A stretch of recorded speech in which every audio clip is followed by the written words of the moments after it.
नमस्कार साथियों, एक बार फिर स्वागत है आपका सारांश एकेडमी के इस YouTube चैनल पे। दोस्तों, मैं ललित बैरागी आपके लिए आज लाया हूँ विज्ञान के क्षेत्र में अंतर्राष्ट्रीय एवं राष्ट्रीय पुरस्कार, जो कि प्रश्न पत्र तृतीय का यूनिट 7 का एक टॉपिक है। क्योंकि ये टॉपिक आसानी से कहीं भी अवेलेबल नहीं है, तो हम इस वीडियो में न केवल इस टॉपिक को अच्छे से कंप्लीट करेंगे, बल्कि आंसर फॉर्मेटिंग कैसी होनी चाहिए उस पर भी ध्यान रखेंगे। ये पूरी स्लाइड्स जो हैं, जो पूरा लेक्चर है, वो आंसर फॉर्मेटिंग रूप में ही आपको दिया गया है, तो आपको अतिरिक्त मेहनत करने की कोई भी आवश्यकता नहीं है। मैं आपको बता दूं कि सारांश एकेडमी की जूम क्लासेस ऑनलाइन संचालित हैं, जहां पर हमारे टीचरों के द्वारा प्री और मेंस की तैयारी एक साथ कराई जा रही है। तो आप वहां पर डेमो लेकर हमारे सारांश परिवार से जुड़ सकते हो। चलिए शुरू करते हैं आज का हमारा लेक्चर, जिसका नाम है विज्ञान के क्षेत्र में अंतर्राष्ट्रीय एवं राष्ट्रीय पुरस्कार। तो क्या क्या पढ़ना है, कौन कौन सी चीज़ें पढ़ना है, ये देखते हैं। देखो, सबसे पहले तो यहाँ से 5 मार्कर आ सकता है कि विज्ञान के क्षेत्र में दिए जाने वाले अंतर्राष्ट्रीय एवं राष्ट्रीय पुरस्कारों की चर्चा करो। 11 मार्कर आपसे पूछ सकते हैं, ठीक है, कि जितने भी अंतर्राष्ट्रीय और राष्ट्रीय पुरस्कार दिए जा रहे हैं वो बताइए। या करंट अफेयर्स में जो चर्चित विज्ञान का पुरस्कार है वो आपसे 3 मार्कर में पूछ सकते हैं। और सारे जितने भी अंतर्राष्ट्रीय एवं राष्ट्रीय विज्ञान के संदर्भ में पुरस्कार हैं वो पूरे 3 मार्कर में इंपॉर्टेंट है। 3 मार्कर में हम लोगों को बस यही याद रखना है कि भाई किसके द्वारा दिया जाता है, किस क्षेत्र में दिया जाता है, किसको प्रदान किया गया, और उससे संबंधित कोई विशेष पॉइंट है तो उसके संदर्भ में हमें चर्चा करनी है। इस प्रकार हम वो 3 मार्कर कंप्लीट कर लेंगे। ठीक है, चलिए। तो नोबेल पुरस्कार के बारे में मैं अभी नहीं बताऊंगा आप लोगों को, क्योंकि नोबेल पुरस्कार के बारे में आप लोग भली भांति जानते हो, और नोबेल पुरस्कार के बारे में आप शुरू से ही पढ़ते आ रहे हो। इवन लुसेंट में भी नोबेल पुरस्कार के बारे में दिया गया है, तो वो तो आप लोग कंप्लीट कर लोगे। इसलिए मैंने नोबेल पुरस्कार से शुरुआत नहीं की है, मैंने शुरुआत की है विश्व खाद्य पुरस्कार से। और इसी प्रकार के हम आज 8 से 10 पुरस्कार कंप्लीट करने वाले हैं। तो सबसे पहले हम चर्चा किसकी करेंगे? विश्व खाद्य पुरस्कार की करेंगे। तो चलिए शुरू करते हैं भैया आज का लेक्चर। चैनल पे नए हो तो फटाफट सब्सक्राइब कर दो, चैनल को शेयर कर दो और ज़्यादा से ज़्यादा लाइक करो। तो विश्व खाद्य पुरस्कार, जैसे नाम से स्पष्ट है कि ये खाद्य क्षेत्र में दिया जाता होगा, खाद्य सुरक्षा को बढ़ावा देने के लिए दिया जाता होगा, नाम से ही स्पष्ट है। मतलब ये पुरस्कार उन व्यक्तियों को दिया जाता है, उन व्यक्तियों को प्रदान किया जाता है जिन्होंने भुखमरी को कम करने के लिए, स्वाभाविक सी बात है, खाद्यान्न की उपलब्धता भुखमरी को कम करेगा। यदि खाद्यान्न के क्षेत्र में कोई भी आविष्कार होगा वो भुखमरी को कम करने का प्रयास करेगा, भूख से होने वाली मृत्यु को कम करने का प्रयास करेगा। तो इसी प्रकार विश्व खाद्य पुरस्कार है वो वैश्विक भुखमरी को कम करने के लिए और खाद्य सुरक्षा में जो महत्वपूर्ण योगदान देते हैं ऐसे वैज्ञानिकों को प्रदान किया जाता है विश्व खाद्य पुरस्कार। अब इस पुरस्कार की शुरुआत 1986 में नॉर्मन बोरलॉग के द्वारा की गई थी। नॉर्मन बोरलॉग का नाम आपने सुना होगा, एक महान कृषि वैज्ञानिक थे। इनके द्वारा ही 1986 में, देखो अपन ने इंट्रोडक्शन दे दिया, अगर आपसे 5 मार्कर में पूछे तब भी हम लिख सकें या 3 मार्कर में पूछे तब भी लिख सकें। तो ये पुरस्कार उन व्यक्तियों को दिया जाता है जो भुखमरी को कम करने के लिए और खाद्य सुरक्षा को बढ़ाने में महत्वपूर्ण योगदान देते हो। पहली बात साहब, कब स्टार्ट किया गया है पुरस्कार? तो ये पुरस्कार प्रदान किया गया, स्टार्ट किया गया 1986 से, 1986 से। किसने किया? तो आप लोग आंसर करोगे नॉर्मन बोरलॉग के द्वारा। अच्छा, ये पुरस्कार किसके द्वारा दिया जाता है? तो विश्व खाद्य संगठन के द्वारा ये पुरस्कार प्रदान किया जाता है। किसके द्वारा? विश्व खाद्य संगठन के द्वारा। और इसके अंतर्गत लगभग 2.5 लाख 2,50,000 अमेरिकी डॉलर की पुरस्कार राशि दी जाती है। तो इसको हम लोग क्यों पढ़ रहे हो? इसलिए पढ़ रहे हैं क्योंकि कृषि क्षेत्र का इसे नोबेल पुरस्कार कहा जाता है। ठीक है, तो कृषि क्षेत्र का नोबेल पुरस्कार किसे कहा जाता है? तो विश्व खाद्य पुरस्कार को। शुरुआत कब की गई? 1986 से। किसके द्वारा प्रदान किया जाता है? विश्व खाद्य संगठन के द्वारा। किसके द्वारा? विश्व खाद्य संगठन के द्वारा। क्या कहा जाता है? कृषि क्षेत्र में नोबेल पुरस्कार, विशेष में हमने लिखा। और कितनी राशि दी जाती है? 2,50,000 अमेरिकी डॉलर। और ऐसे व्यक्तियों को प्रदान किया जाता है जिसने भुखमरी को कम करने और वैश्विक खाद्य सुरक्षा को बढ़ाने में महत्वपूर्ण योगदान दिया हो। तो याद करते चलिएगा लगे हाथ, ताकि बार बार याद करना हम लोगों को ना पड़े। मेंस में लिखना ही है, तो जितना याद होगा उतना बेहतर लिख पाएंगे। ठीक है, रिवाइज में करा दूंगा, आपको मैक्सिमम चीजें याद हो जाएंगी। चलिए, तो ये व्यक्ति आप देख रहे होंगे शकुंतला, ठीक है, ये बिन्स वर्ल्ड फूड प्राइज 2021, इन्होंने 2021 का विश्व खाद्य पुरस्कार जीता है। ठीक है, शकुंतला हरक सिंह थिलेस्टेड ने, याद रखिएगा शकुंतला ने विश्व खाद्य पुरस्कार जीता है। चलिए अब इसके बारे में और जानकारी ले लेते हैं।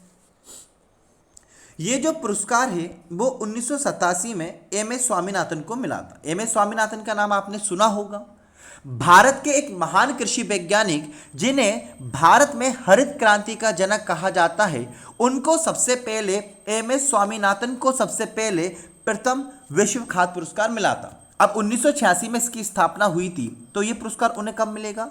1987 में, 1987 में। 2020 में किसको मिला?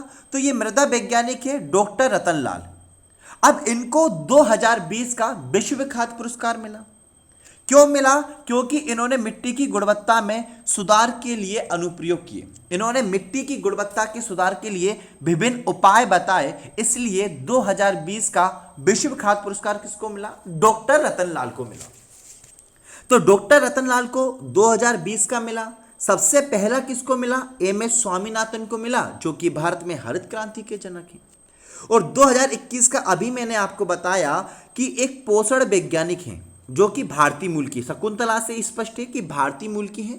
ठीक है, तो ये भारतीय मूल की प्रसिद्ध पोषण वैज्ञानिक शकुंतला हरक सिंह थिलेस्टेड साहब, इनने जीता 2021 का विश्व खाद्य पुरस्कार। अच्छा, इन्होंने ऐसा क्या कर दिया कि इन्हें 2021 का खाद्य पुरस्कार मिल गया भैया?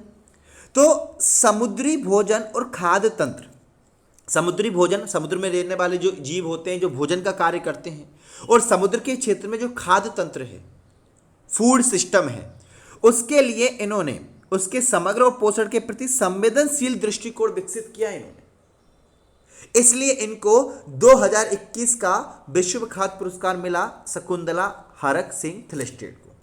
क्लियर है इतनी बातें? याद रखिएगा। एक बार फटाफट दिखा देता हूं। कब स्टार्ट हुआ? 1986 में नॉर्मन बोरलॉग के द्वारा। कौन प्रदान करता है? प्रदाता विश्व खाद्य संगठन। यही फॉर्मेटिंग में लिखना है। पुरस्कार राशि 2,50,000 अमेरिकी डॉलर। और विशेष क्या है? इसे कृषि क्षेत्र का नोबेल पुरस्कार कहते हैं। ठीक है, प्रथम खाद्य पुरस्कार एम.एस. स्वामीनाथन को, 2020 का डॉक्टर रतन लाल को मिट्टी की गुणवत्ता में सुधार हेतु, 2021 का भारतीय मूल के वैज्ञानिक पोषण वैज्ञानिक शकुंतला हरक सिंह थिलेस्टेड को, और समुद्री भोजन एवं खाद्य तंत्र में इन्होंने एक संवेदनशील दृष्टिकोण विकसित किया, इसलिए हमने इनको दिया, मतलब विश्व खाद्य प्रदाता संगठन ने दिया। क्लियर है? तो कृषि क्षेत्र का नोबेल पुरस्कार विश्व खाद्य पुरस्कार। चलिए अब अगला प्रश्न है, गणित का नोबेल पुरस्कार कहे जाने वाला एबेल पुरस्कार। तो एबेल पुरस्कार को क्या कहा जाता है? गणित का, मतलब ये गणित के क्षेत्र में दिया जाता है। ये बात तो आप लोगों को समझ में आ गई, पर आखिरकार शुरुआत कब हुई, कब इसको शुरुआत किया? तो एक बात आप लोग याद रख लो कि नोबेल पुरस्कार दिया जाता है नॉर्वे सरकार के द्वारा। ठीक है, नॉर्वे सरकार के द्वारा। अब चूंकि इसे गणित का नोबेल पुरस्कार कहते हैं, मतलब ये गणित के क्षेत्र में दिया जाता है। तो नॉर्वे सरकार ने 2002 में, एक व्यक्ति है नील सैंडविक एबेल, महान गणितज्ञ थे नील सैंडविक एबेल। अब इनकी जैसे ही 200वीं वर्षगांठ आई, तो नॉर्वे सरकार ने कहा यार इतने महान गणितज्ञ थे, अभी तक हमने कुछ नहीं किया, 100 साल पूरे हो गए तब भी कुछ नहीं किया, अब तो 200 साल पूरे हो गए हैं। तो 200वीं वर्षगांठ पर नील सैंडविक एबेल की 200वीं वर्षगांठ पर 2002 में, ये तारीख याद रख लो आप लोग, 2002। तो 2002 में गणित का नोबेल पुरस्कार कहा जाने वाला एबेल पुरस्कार की शुरुआत नॉर्वे सरकार के द्वारा की गई। तो किसने शुरू किया? नॉर्वे सरकार ने। कब शुरू किया? 2002 में। क्यों किया? क्योंकि 2002 में नील सैंडविक एबेल की 200वीं वर्षगांठ हो गई थी। किस क्षेत्र में दिया जाता है? तो गणित के क्षेत्र में असाधारण योगदान के लिए दिया जाता है, इसलिए इसे गणित का नोबेल पुरस्कार भी कहते हैं। ठीक है, तो चलिए अब पढ़ते हैं। तो इसकी जो शुरुआत हुई वो कब हुई? 2002 में नॉर्वे सरकार के द्वारा। पुरस्कार राशि कितनी देंगे साहब? कुछ तो पैसा देंगे ना, अगर अवार्ड दे रहे हैं, पुरस्कार दे रहे हैं तो 7.5 million Norwegian kroner, 7.5 million Norwegian kroner Norway सरकार के द्वारा एबल पुरस्कार में दिए जाते हैं, जिसकी शुरुआत 2002 में हुई। किस क्षेत्र में? गणित के क्षेत्र में असाधारण योगदान देने के लिए। तो गणित के क्षेत्र में कार्य करने वाले उत्कृष्ट वैज्ञानिक, जो एक्सेलेंट साइंटिस्ट होते हैं, उनको सम्मानित करना इसका प्रमुख उद्देश्य है। और ये जो पुरस्कार दिया जाता है वो एबेल समिति की सिफारिश पे दिया जाता है। किस समिति की सिफारिश पे दिया जाता है? एबेल समिति की सिफारिश पे। चलिए अब याद कर लेते हैं फटाफट, क्योंकि काम तो याद करने से बनेगा। तो मुझे बताओ भैया, किस सरकार ने शुरुआत की? गुड, नॉर्वे सरकार ने। कब शुरुआत की? 2002 में। क्या हुआ 2002 में ऐसा? नील सैंडविक एबेल की 200वीं वर्षगांठ।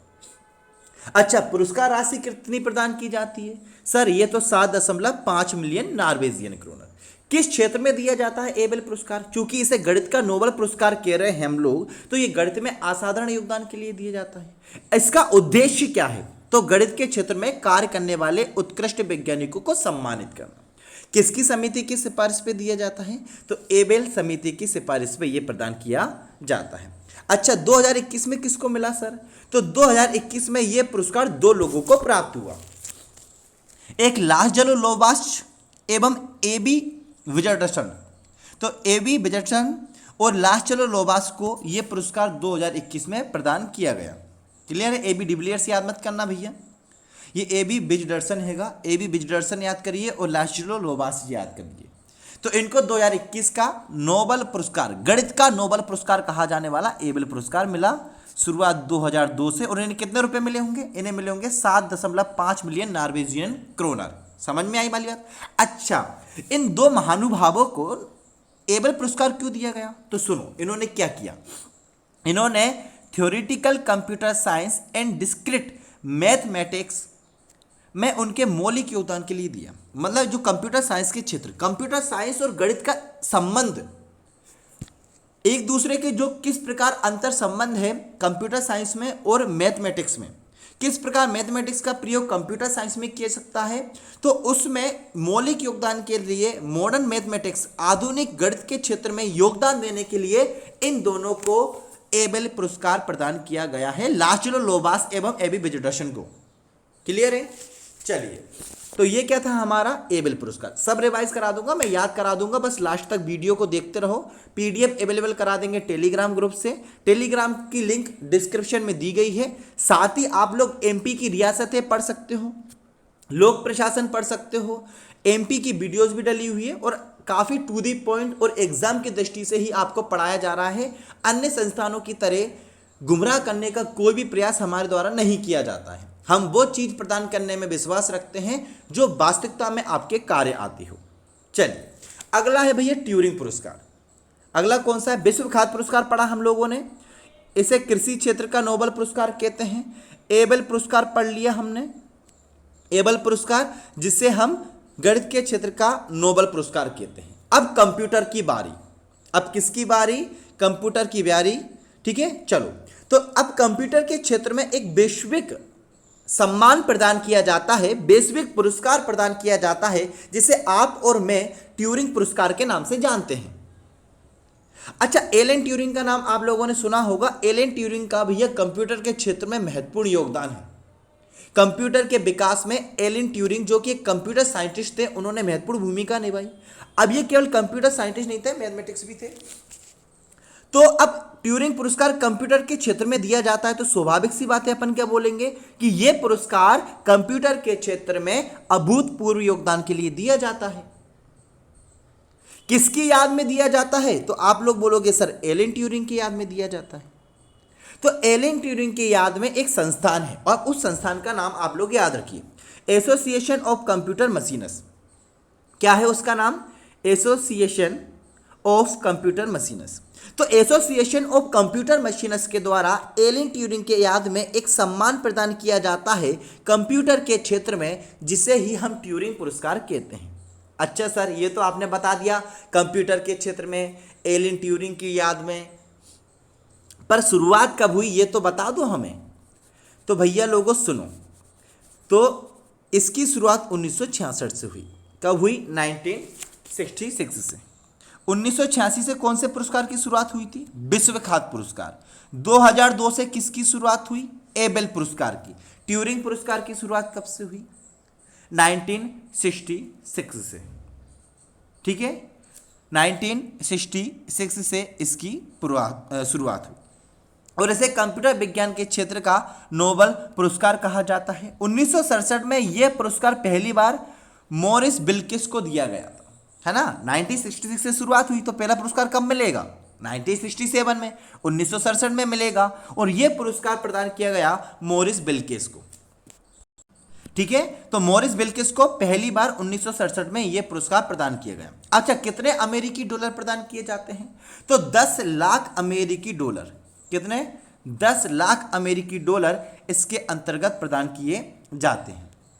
ठीक है, याद रखिएगा 10 लाख। तो चलो याद करते हैं। सबसे पहले किसकी याद में? एलन ट्यूरिंग की याद में। कौन प्रदान करता है? Association of computer machines. Association of computer machines किस क्षेत्र में ट्यूरिंग पुरस्कार प्रदान किया जाता है? कंप्यूटर के क्षेत्र में।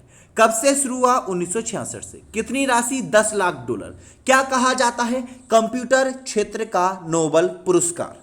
किससे पहली बार प्रदान किया गया? मॉरिस बिल्किस को। किससे प्रदान किया गया? मॉरिस बिल्किस को। 2020 में किसे प्रदान किया गया? तो जेफरी उलमैन और अल्फ्रेड बी अहो को। जेफरी उलमैन और अल्फ्रेड बी अहो को 2020 का ट्यूरिंग पुरस्कार प्रदान किया गया। किसके द्वारा? एसोसिएशन ऑफ कंप्यूटिंग मशीनस के द्वारा। ठीक है, याद रखिएगा जेफरी उलमैन और अल्फ्रेड बी अहो। अब फील्ड्स मेडल की बात करते हैं। ठीक है, तो अभी एबल पुरस्कार हम लोग पढ़ के आए। एबल पुरस्कार गणित के क्षेत्र में दिया जाता है, ये भी गणित के क्षेत्र में दिया जाता है। अब एबल पुरस्कार जो है वो किसी भी उम्र के व्यक्तियों को दिया जा सकता है, एबल पुरस्कार। परंतु फील्ड्स पुरस्कार जो है, मेडल पुरस्कार जो है, उसमें एक बाध्यता है कि यह केवल 40 वर्ष से कम उम्र के व्यक्ति को ही प्रदान किया जाता है। मतलब जहां पर एबल पुरस्कार में कोई भी उम्र की सीमा नहीं है, वहीं फील्ड पुरस्कार में उम्र की सीमा है। हालांकि दोनों ही पुरस्कार गणित के क्षेत्र में प्रदान किया जाता है। जो गणित के क्षेत्र में अच्छा कार्य कर रहे हैं उनको प्रदान किया जाता है। ठीक है, तो चलिए अब बात करते हैं फील्ड्स पुरस्कार की, है ना। ट्यूरिंग पुरस्कार पढ़ लिया हम लोगों ने। ट्यूरिंग पुरस्कार किस क्षेत्र में दिया जाता है भैया? तो वो प्रदान किया जाता है कंप्यूटर के क्षेत्र में। यह पुरस्कार इंटरनेशनल मैथमेटिकल यूनियन के द्वारा प्रदान किया जाता है फील्ड्स पुरस्कार। अब तक इतनी बात तो समझ में आ गई कि यह गणित के क्षेत्र में दिया जाता है और 40 वर्ष से कम उम्र के वैज्ञानिकों को प्रदान किया जाता है, गणितज्ञों को प्रदान किया जाता है। अच्छा, इसका नामकरण फील्ड्स, तो फील्ड्स बेसिकली दोस्तों एक कनाडाई गणितज्ञ थे और उनका नाम था कनाडाई गणितज्ञ का जॉन चार्ल्स फील्ड। उनके सम्मान में यह पुरस्कार की शुरुआत की गई। ठीक है, जैसे एलन ट्यूरिंग की याद में की गई ट्यूरिंग पुरस्कार की शुरुआत, उसी प्रकार कनाडाई गणितज्ञ जॉन चार्ल्स फील्ड की याद में फील्ड्स पुरस्कार की शुरुआत की गई। क्योंकि वो गणितज्ञ थे तो गणित के क्षेत्र में प्रदान करेंगे। तो फील्ड्स पदक गणित के क्षेत्र में दिया जाने वाला एक पुरस्कार है जिसकी शुरुआत 1936 से की गई। कब की गई? 1936 में, 1936 से। अब उद्देश्य तो पहले ही बता दिया था, 40 से कम उम्र के बच्चों को दे रहे हैं, मतलब गणितज्ञों को दे रहे हैं। तो स्वाभाविक सी बात है, युवा गणितज्ञ जो होंगे, युवा जो शोधकर्ता होंगे, उनको प्रोत्साहन देना ही तो इसका उद्देश्य होगा। बूढ़े गणितज्ञ को तो नहीं देंगे साहब, है क्या? नहीं, गलत तो नहीं बोल रहे हम। तो यह पुरस्कार 40 वर्ष से कम उम्र के व्यक्तियों को प्रदान किया जाता है। और अच्छी बात क्या है, 4 वर्ष में एक बार दिया जाता है। हर साल का झंझट नहीं है कि हम हर साल ये पुरस्कार आपको प्रदान करेंगे। 4 वर्ष में एक बार प्रदान करेंगे और 40 वर्ष से कम गणितज्ञों का प्रदान करेंगे। ठीक है, और जो कनाडाई गणितज्ञ थे फील्ड, उनके नाम पे हमने इनका नाम रखा है। और 1936, माफ करिएगा, 1936 से प्रदान किया जा रहा है इंटरनेशनल मैथमेटिकल यूनियन के द्वारा। पहली बार फिनिश गणितज्ञ लार्स एल्फोर्स, अमेरिकी गणितज्ञ जेसी डगलस को 1936 में यह प्रदान किया गया था पहली बार। अब 2014 में एक मरियम मिर्जा खानी है, ये पदक जीतने वाली पहली ईरानी और पहली महिला बनी थी। इससे पहले किसी भी महिला गणितज्ञ को यह पुरस्कार नहीं मिला था। 4 वर्ष के अंतराल में, 40 वर्ष की कम उम्र में। तो मरियम मिर्जा खानी को 2014 में मिला और 2018 में कुछ 4 लोग हैं जिन्होंने ये पुरस्कार जीता, जैसे पीटर स्कोल्जे, ठीक है, एलिसियो फिगाली, अक्षय वेंकटेश भैया और कौचर बिरकर। ये 4 लोगों को 2018 का फील्ड्स मेडल पुरस्कार मिला है। तो क्या समझ में आया, 1936 से शुरू हुआ था, ठीक है। 1936 में गणित के क्षेत्र में प्रदान किया जाता है। एबल पुरस्कार सभी उम्र में दिया जाता है, परंतु ये 40 वर्ष से कम उम्र के व्यक्तियों को दिया जाता है और 4 वर्ष में एक बार दिया जाता है। क्लियर है, आगे बढ़ते हैं। अगला है ब्रेक थ्रू पुरस्कार, ब्रेक थ्रू प्राइज। तो ब्रेक थ्रू प्राइज याद रखिएगा, ठीक है। कुछ किताबें कहती हैं कि इनकी संस्थापना यूरी मिनर ने की थी, बिल्कुल सही भी है, परंतु कुछ लोग, बहुत सारे लोगों के, जैसे विकिपीडिया पे आप लोग जाओगे तो उसमें सर्गेई ब्रिन, प्रिसिला चान, मार्क जुकरबर्ग, यूरी और जूलिया मिलनर और एनी बोस्जिकी, तो इन सभी लोगों ने मिलकर स्थापना करी। और यदि आपको एक लोग का बस नाम लिखना हो तो आप यूरी मिनर, क्योंकि यूरी जो मिनर थी उनकी भूमिका इस प्राइज की स्थापना में ज़्यादा महत्वपूर्ण थी। तो ये भी सही है, ये भी सही है, कंफ्यूजन मत होइएगा। और ये जो पुरस्कार है उसकी शुरुआत 2012 से हुई थी। जैव विज्ञान, मौलिक भौतिकी और गणित के क्षेत्र में उत्कृष्ट योगदान देने के लिए, मतलब 3 क्षेत्रों में, जीवन विज्ञान, लाइफ साइंस, मौलिक भौतिकी, फंडामेंटल फिजिक्स और गणित यानी कि मैथमेटिक्स, यदि इन क्षेत्रों में कोई भी व्यक्ति उत्कृष्ट योगदान दे रहा है तो 2012 में सर्गेई ब्रिन, प्रिसिला चान, मार्क जुकरबर्ग, यूरी और जूलिया मिनर ने मिलकर एक पुरस्कार की स्थापना कर दी जिसे ब्रेक थ्रू प्राइज कहते हैं। और ये जो प्रदाता है वो ब्रेक थ्रू प्राइज बोर्ड, स्वाभाविक सी बात है, जो इसका पुरस्कार प्रदान करेगा उसका एक बोर्ड होगा। वो बोर्ड जिसको प्रदान करना है उनका नॉमिनेशन करेगा और लास्ट में एक नाम का चुनाव कर लेगा और उस नाम का चुनाव करेगा, उसी को ब्रेक थ्रू प्राइज दे देंगे, जो कि 2012 से प्रदान किया जा रहा है। और इसे ऑस्कर ऑफ साइंस भी कहा जाता है। किसे कहा जाता है Oscar of science? Breakthrough पुरस्कार को। और 2020 में जेम्स कॉर्डे को यह पुरस्कार प्रदान किया गया है, ब्रेक थ्रू पुरस्कार। चलिए, किस क्षेत्र में दिया जाता है? आप बोलोगे सर जीवन विज्ञान, मौलिक भौतिकी और गणित के क्षेत्र में। कब से दिया जाता है? तो आप बोलोगे सर 2012 से। संस्थापक कौन है? यूरी मिनर। राशि कितनी है? 18 करोड़ रुपए।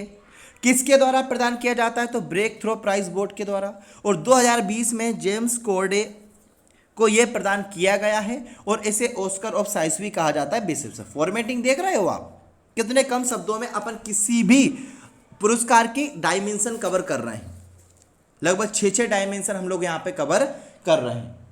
तो इसी फॉर्मेटिंग में शब्दों को कम करना सीखे मेंस में लिखते वक्त, और बाकी निर्माण से बचें कि इसे कहा जाता है, उसे कहा जाता है, इसके संस्थापक यूरी मिनर है, इसकी शुरुआत 2012 से हुई। खत्म, छोड़ो यार।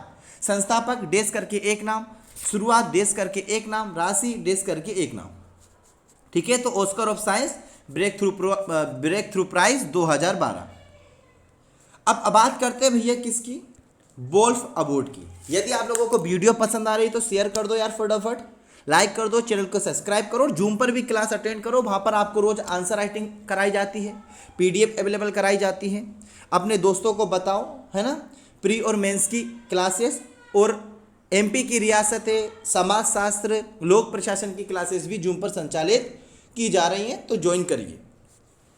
वोल्फ अवार्ड, इसकी शुरुआत 1978 से हुई थी और ये अवार्ड जो है वो प्रदाता कौन है? वोल्फ फाउंडेशन के द्वारा ये अवार्ड प्रदान किया जाता है।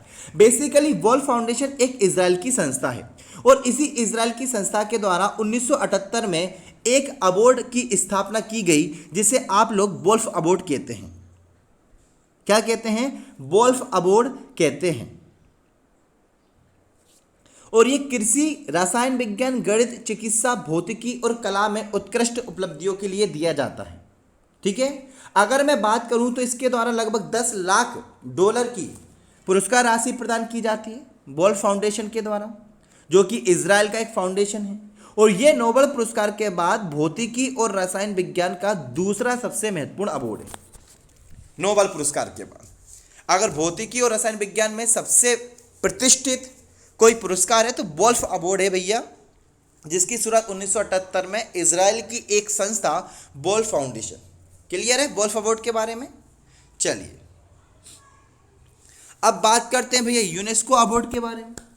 तो यूनेस्को अवार्ड स्वाभाविक सी बात है यूनेस्को जनरल कॉन्फ्रेंस के द्वारा प्रदान किया जाता है और 1968 से इसकी शुरुआत की गई।